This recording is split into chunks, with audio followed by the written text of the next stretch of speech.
High-priced seminars claim their mind-over-matter training lets students walk barefoot over hot coals. But skeptics in Pasadena, California, proved firewalking doesn't demand psychic powers, just simple physics. A unique sting embarrasses Kansas City astrologers who give flattering character readings to one of America's most depraved serial killers. Gulf Breeze, Florida. Some call these the most revealing UFO photographs ever taken, until evidence appeared suggesting that the pictures had been faked. It's easy to accept supernatural or paranormal explanations for puzzling events. Easy, but often unwise. You'll meet scientists and skeptics who warn that when we jump to conclusions about the unexplained, we may be fooling ourselves, or someone may be fooling us. Follow me for some revealing explorations into the paranormal.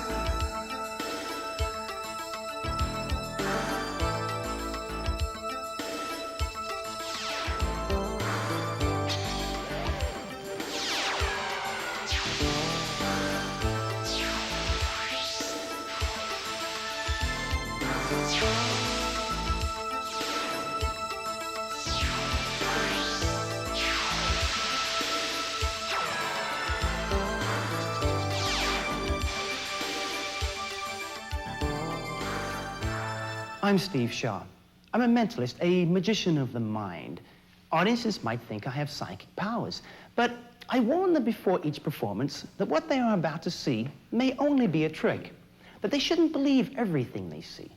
Unfortunately, real life doesn't come with such warnings. Over the years, millions of people have come to believe, often passionately, in all kinds of fantastic phenomena. Some of these beliefs are harmless.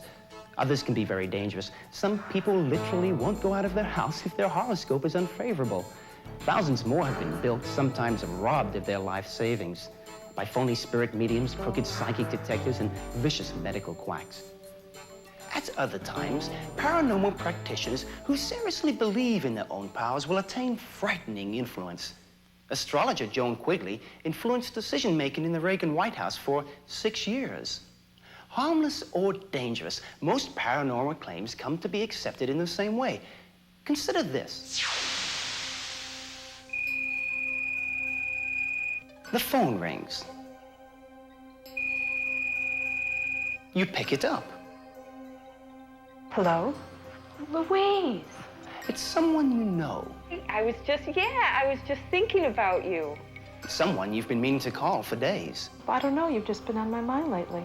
But now she's called you. Coincidence? Sure. Of course it's coincidence, but thousands of people have been moved to believe in synchronicity or mental telepathy by experiences no more extraordinary than this one. It's only human nature. Human beings evolved to look for patterns in everything. But we're so good at it, we recognize patterns even when they aren't there. And so one of the problems is we are prone to see meaning and patterns even in random events. Extraordinary claims require extraordinary proof. And the burden of proving an extraordinary claim lies solely upon the person who makes it. Paranormal belief flourishes when magical thinking overtakes scientific thinking. Maybe that's why it has grown so rapidly in America, where scientific literacy runs at a shocking 94%. One organization fights for objective scientific scrutiny of paranormal claims. Paul Kurtz is chairman of the Committee for the Scientific Investigation of Claims of the Paranormal. Why was PSYCOP founded? PSYCOP was founded in 1976 by leading scientists and skeptics the world over. Its purpose is to encourage the critical investigation of paranormal and fringe science claims, then to report the factual results of those investigations to the public. PSYCOP is a non-profit scientific and educational organization. Its journal, The Skeptical Inquirer, is read worldwide. Similar organizations now exist in more than 22 countries. Perhaps the most important reason is that fellows and supporters have helped to generate one of the richest bodies of scientific literature on the paranormal that has ever existed. What do you think makes paranormal beliefs so attractive to so many people? That's a puzzling question. I think people are fascinated with the unknown, the mysterious, and the occult. And if something appears in the media, or they read a book or read an article, they think it's true. There's been a blurring of the distinction between fiction and reality. Namely, a failure to understand that you need reasons, you need evidence, you need to test claims critically and experimentally. As far as you know, has any paranormal claim in any field ever stood up to careful scientific examination? Well, I think you have to have an open mind, but I'm sorry to report that on the basis of extensive research by hundreds of investigators, we can find no hard data which would show a paranormal cause. Generally, if you keep looking hard enough, you can find out why something happened. And most likely it's a prosaic and a natural and a normal cause. Thank you, Dr. Kurtz. One of the most popular paranormal subjects is astrology. One of Psychop's first initiatives has been a campaign encouraging newspapers to run disclaimers above their daily horoscopes. Kendrick Frazier is editor of Psychop's journal, The Skeptical Inquirer. And most editors do realize that astrology is not scientifically supported, it's not scientific, and they feel somewhat embarrassed about the columns. They know they're quite popular, however, and they're not in the job of taking out popular features. But many have relegated them to the comics pages or otherwise de-emphasize them rather than emphasizing them. Investigators affiliated with an autonomous local skeptics group, one of almost 40 in the US and about 70 worldwide, found a most unique way to put astrologers' claims to the test. Do the alignments of the stars and planets affect our lives here on Earth? Astrology, a disciplined practice since ancient times, says yes. Scientists like astronomer Andrew Fracknoy say no. Dozens and dozens of really well-designed tests have now been done on the efficacy of astrology, on how well it works.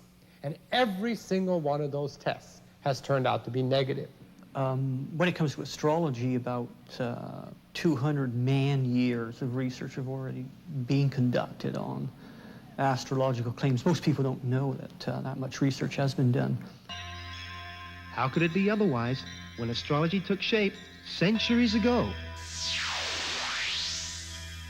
Long before science made clear the actual arrangement of the solar system. I think the reason that this is important is because astrology conveys the universe in a radically different light from the way scientists understand it today. Yet faith in astrology persists. Do the stars tell contemporary astrologers anything? Autonomous local skeptics in Kansas City, Missouri, led by Tim Allen, set up a sting to find out by hiring local astrologers and asking them to interpret the natal charts of an unnamed but well-known person. They would test astrologers' claims to read out personalities and destinies in the stars. Tim Allen was a student of mine who was a refugee from the New Age movement, testing his teeth on critical thinking. John Wayne Gacy is one of the most vicious, brutal killers in American history. He was a serial killer convicted in 1982 of murdering 33 teenage boys.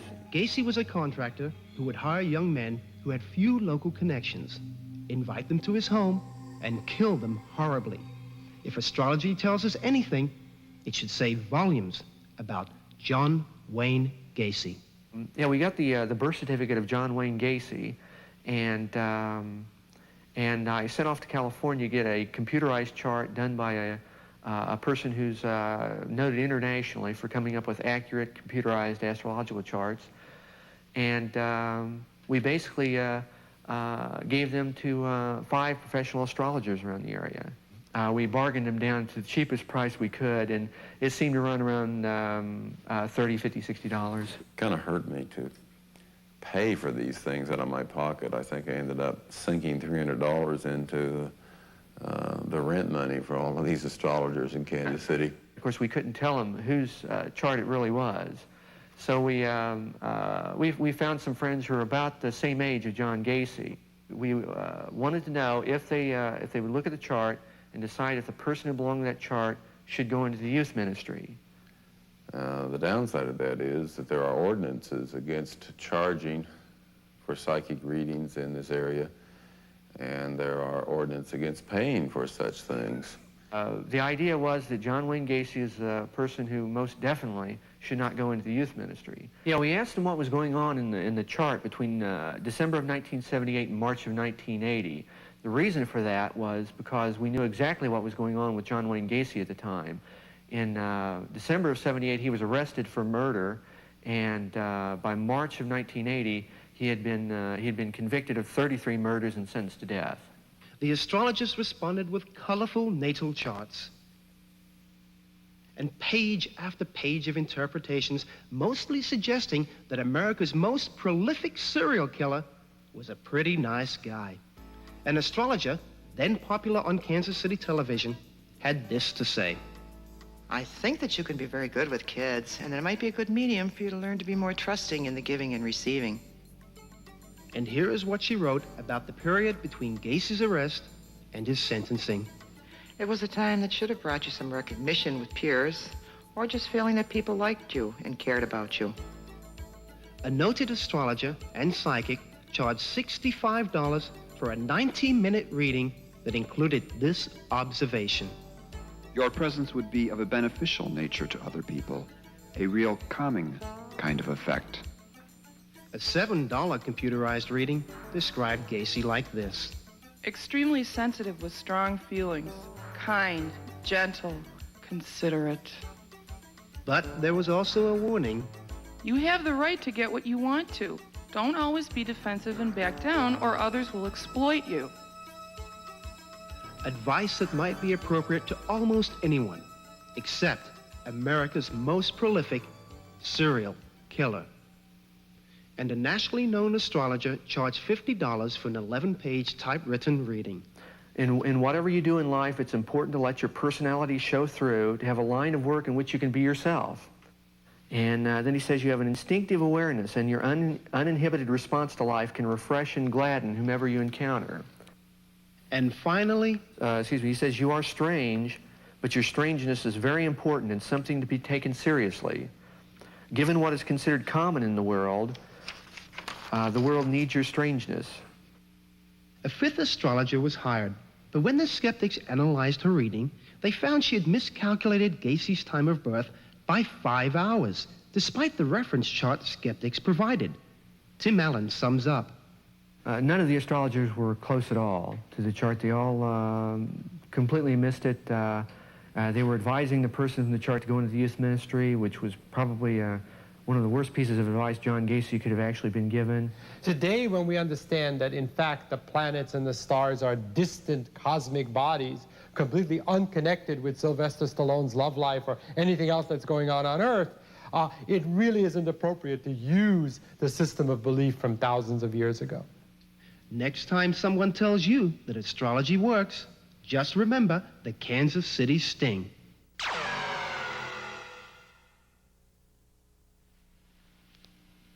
I was introduced to the paranormal as a teenager. I was one of 2 youngsters who approached the McDonald Laboratory for Psychical Research, a unit of Washington University in St. Louis. You see, we were bending spoons. Mind you, we could only do it because we taught ourselves a little magic. The parapsychologists at the McDonald Lab were studying metal bending as a type of psychokinetic ability. Did genuine psychic metal bending exist?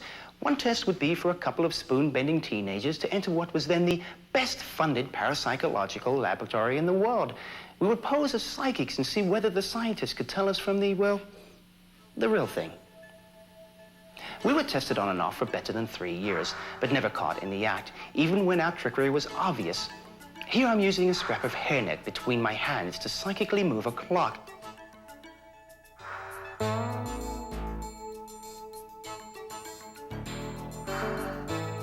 Soon after, my associate, Mike Edwards, and I went public with our deception.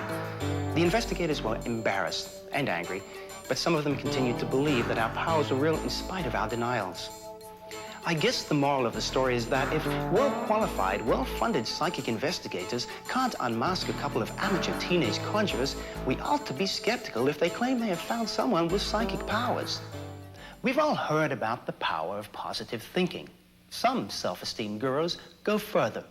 Sign up for one of their pricey all-day or weekend seminars, and they'll teach you to take charge of your life, To prove it, they'll psych you up so far that you can even walk on fire. Some local skeptics in the Pasadena area were puzzled, not by the claims about self-esteem, by the idea that it took any kind of psychic power to dash across a bed of coals and not get burned. Here's the story. These people that are teaching these fire walking seminars and charging anywhere from $100 to $3,000 to learn how to walk over coals. The problem with it is the fact that they're also teaching these people in the seminars that they can control pain with their mind. They came to see a demonstration that the wonder of firewalking was actually a wonder of physics, not a psychic achievement at all. Physicist Bernard Lycan led the local skeptics group responsible. In my graduate school days, I had a friend who did spectacular demonstrations. And one of the demonstrations he did was a firewalk. He also stuck his hands in molten lead. And so I thought, because of talking to him, that I knew how firewalking was done. The ability to walk barefoot across hot coals has often been taken as proof of mystic powers. Today, some say it is a sign of inner growth. Growth you can achieve for a price at self-improvement seminars that end with graduates prancing across the coals. And there was a big article in the Los Angeles Times in which people had signed up for some kind of psychology seminar that involved walking on hot coals at the end. And these people were, as you might imagine, highly impressed at their skill. And there were many quotations from these people who were saying things like, "It's amazing we were able to overcome the laws of physics." Lycan and skeptic Bill McCarthy decided to investigate firsthand. Well, Bill McCarthy, my colleague, and I had the idea that Bill would take the seminar, but that I would not. I'd wait outside. Yet when the students walked on fire, Lycan did too, though he had not learned any of their mind control technique. The key to this is that heat, energy, and temperature are not the same thing. Think about baking a cake. It's been baking half an hour at 325 degrees. The air feels warm, but you don't worry about being burned up. You could even put your hand in the oven and touch the cake. That would be okay. But if you tried to touch the pan, you'd get burned rapidly. The cake is probably something like the embers that people walk on. As long as you aren't touching it for too long, then you won't get burned. Lycan and his colleagues staged a dramatic demonstration before hundreds of onlookers to prove the truth about firewalking. That it becomes a very powerful means of persuading people to believe the truth of everything that's taught in the seminar. And it's also a good way to get them to sign up for the $400 full weekend course or the $2,000 two-week course. And the people that are running these seminars are making lots of money. We're very hopeful that all of you in the audience will go around and tell people not to do this kind of thing. The crucial effect is the heat capacity. The fact that the embers don't hold as much energy as we think, but it's also very helpful to have your feet wet. Is there truly nothing mystical about firewalking?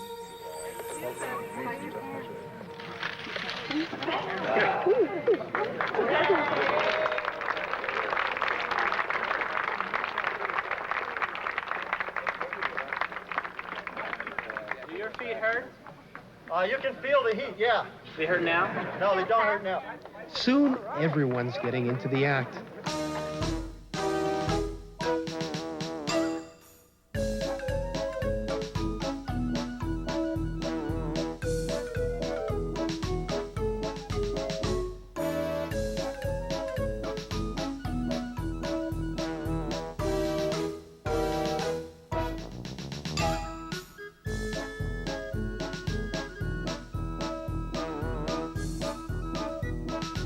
Relatively safe, but not altogether. A few walkers got minor burns. Don't try this at home. And don't be fooled into believing there's anything mystical about firewalking. Are UFOs, unidentified flying objects, real? Are they spacecraft? Do extraterrestrials regularly contact, even kidnap folks like you and me? Let's see how a series of purported UFO photos from a small town in Florida came to be widely accepted, and how they finally came to be, well, exposed.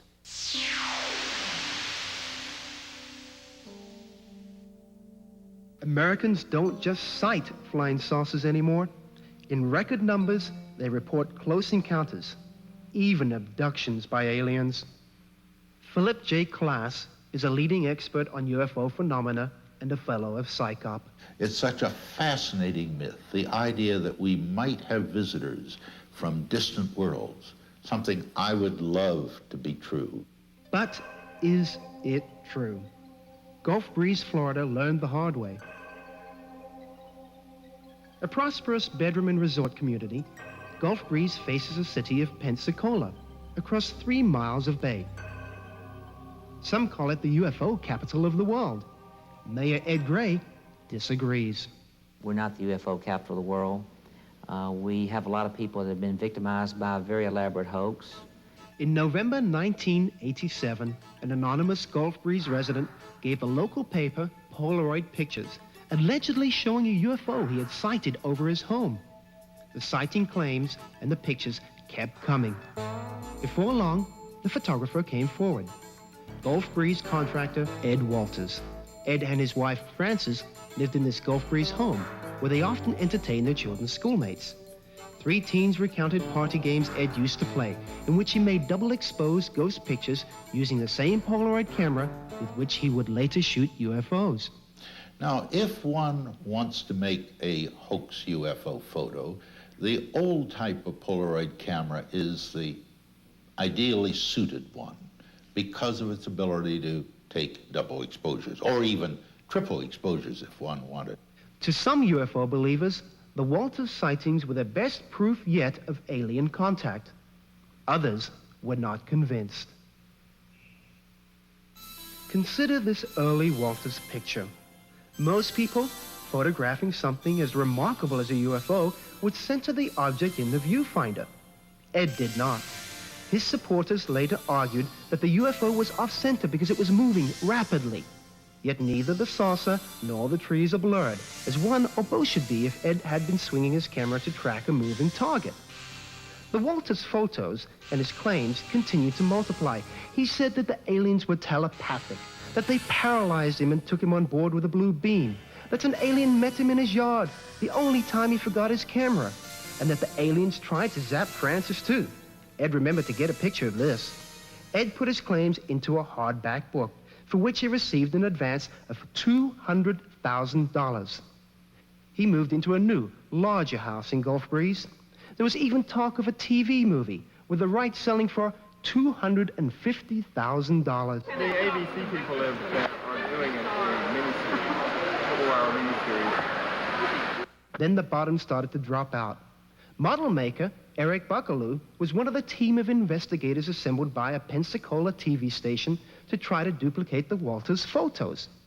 Buckaloo and his co-workers experimented with different models and different methods until they were able to produce photos very much like Ed's. Basically, you take the camera and you photograph the model against a black backdrop. Go outside to wherever your background is going to be. It's going to be a skyline or a street or whatever, and you make your second exposure. Using this particular type of camera, you can make multiple exposures. You know, it doesn't necessarily have to be a double exposure. You can do a triple, quadruple, as many times as you can click the shutter. Then, the people who had bought Ed's old house found a UFO model that had been hidden in the attic. It was made of foam plastic plates and a band of paper taken from a house plan that Ed Walters himself had drawn. When the discovery of the model was made public, that prompted this young man to come forward, saying that he had known for 2 years that the photos were not real. The photos that Ed has taken and turned in and claims to be real are fake. They're not real. Tommy's father recalls that Ed Walters contacted his son only a week after the first pictures ran in the Gulf Breeze paper. Ed called Tommy and said, "Can you come over? I want to talk to you." At the house, Tommy met one of his classmates and Ed Walters. And they told him the whole story, They showed him how they were doing it. They showed him the model, how the model was set up on a tripod with a black pipe and the black backdrop. They took him into the bedroom and showed him where they photographed it, everything. They even demonstrated to him how they did it. And that's when they tried to draw him in. Tommy Smith said Ed Walters gave him new saucer photos that Ed had made with a conventional camera and asked Tommy to give them to the newspaper. Ed wanted Tommy to come forward anonymously or under his name so that he could corroborate as another witness to the truth of what Ed had seen. Tommy was really a vindication for the police chief and I that here was an eyewitness to all of this that went on, basically verifying that it was a hoax, that it was an elaborate scheme. Ed Walters denied using double exposures to make his photos. He said that the portion of a floor plan incorporated into the UFO model had been drawn too recently for that model to have played any role in producing his pictures, a claim skeptics dispute. He denied the allegations of Tommy Smith. He took and passed 3 polygraph tests, but the results were challenged because Walters had arranged and paid for the tests himself. When investigators gave Walters another camera, one that did not make double exposures easily and had been sealed against tampering, he made UFO photos with it. But the photos looked nothing at all like the ones he had made before. When Mutual UFO Network, the nation's largest and most influential UFO organization, held its 1990 conference in Pensacola, spokesmen remained firm in their public support for Walters and his claims. We are 100% behind Mr. and Mrs. Edward Walters in the case that we've been investigating. Behind the scenes, questions had been raised. Rex Salisbury was State Section Director for MUFON. Generally considered pro-UFO in his outlook, he had not investigated the Gulf Breeze case before.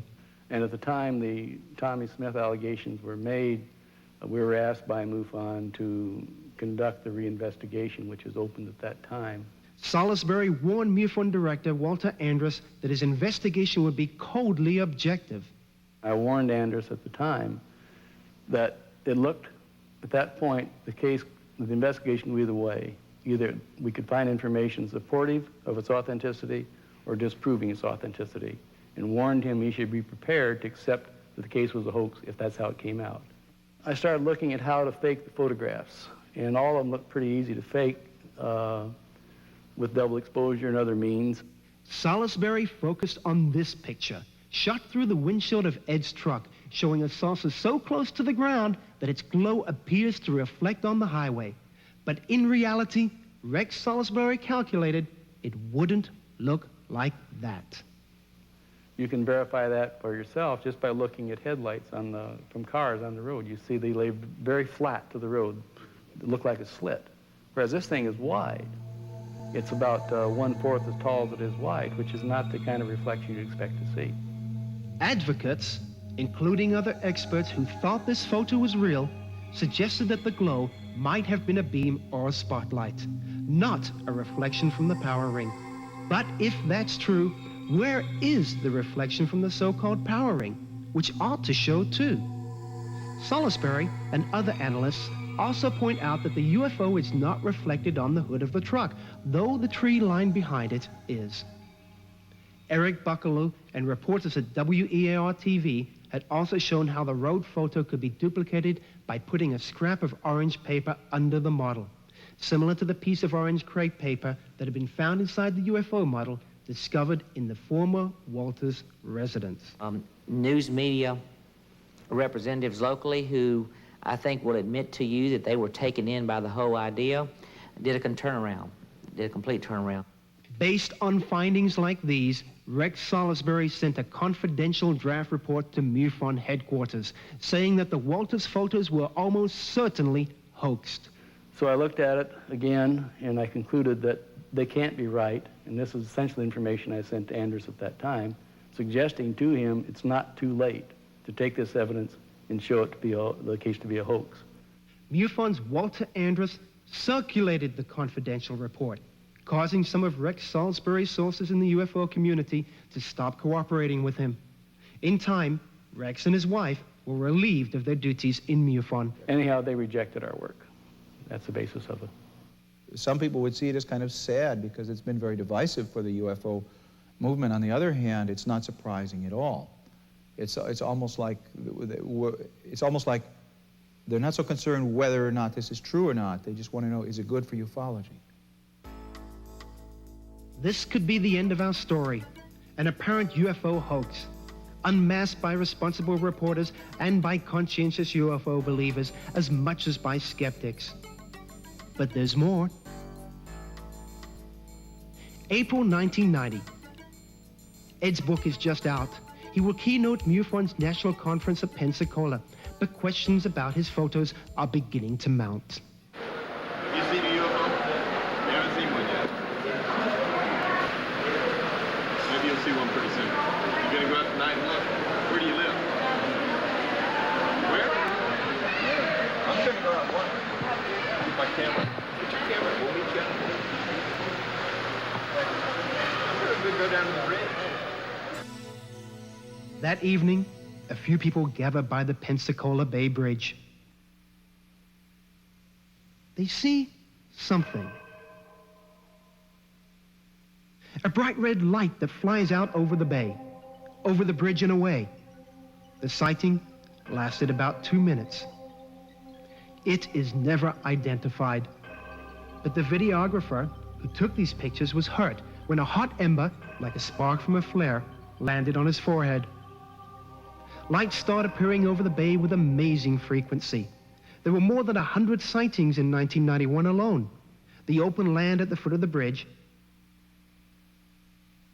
and nearby Shoreline Park became the sites of nightly vigils. I will tell you that it is a strange coincidence to me that whenever a number of people gather at the foot of the shoreline and want to UFO watch, that all of a sudden these bright flare-like objects appear. That to me is highly coincidental. So yes, in my opinion, they're related to perpetuating the hoax. I've personally seen it twice, and it could be a balloon with flares attached to it. It could be a kite anchored so that it's stationary, doesn't move around with flares on it. I really don't know. These telescopic pictures obtained by an out-of-state TV crew strengthen the case that at least some of the objects incorporate flares.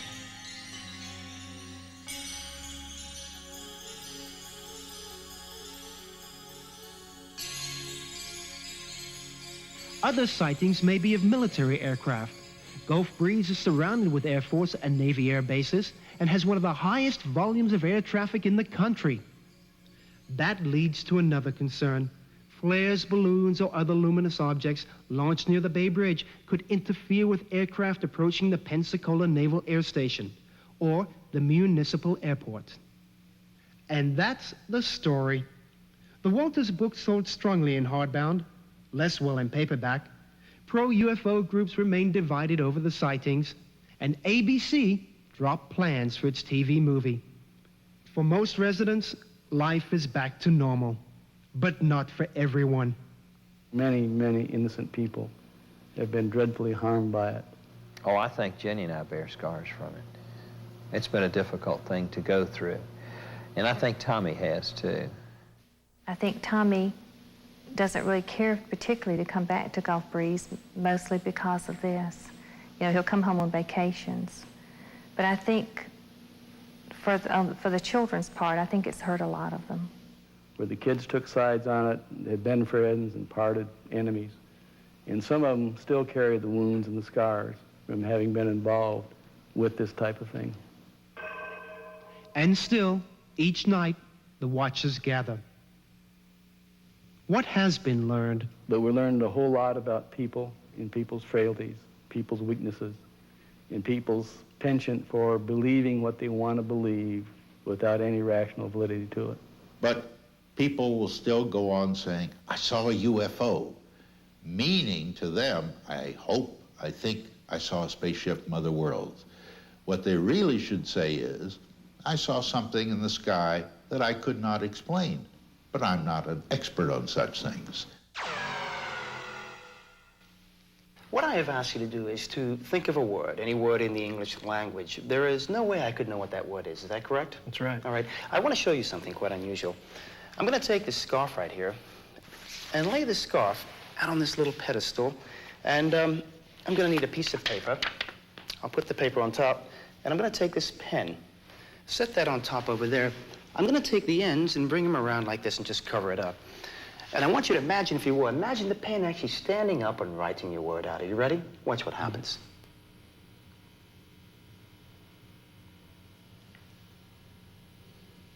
Think of it writing out your word.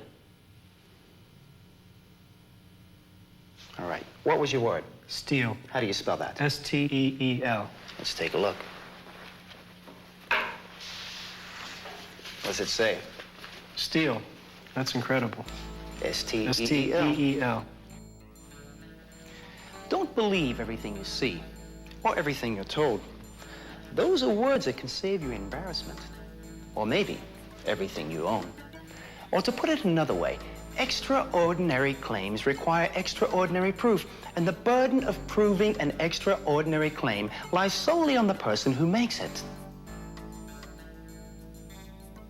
Being a skeptic doesn't mean being closed-minded. It means being cautious, because, as our stories have demonstrated, there are so many ways we can think we're right when we're wrong. I'm Steve Shaw saying, till next time, be skeptical.